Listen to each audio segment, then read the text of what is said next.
front of me is REALME C63 and today I would like to show you how you can change and customize your keyboard.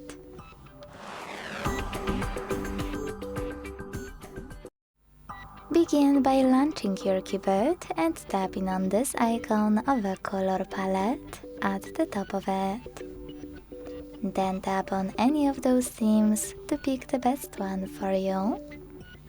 Manage keyboarders thanks to this switcher. And hit apply at the bottom right corner. As you can see, after a few seconds my keyboard was successfully changed.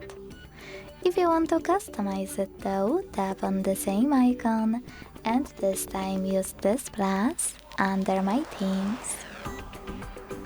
Now click on a photo you wish to apply as your new keyboard's background.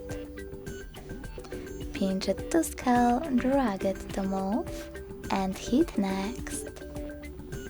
Adjust brightness by swiping left or right. Hit done.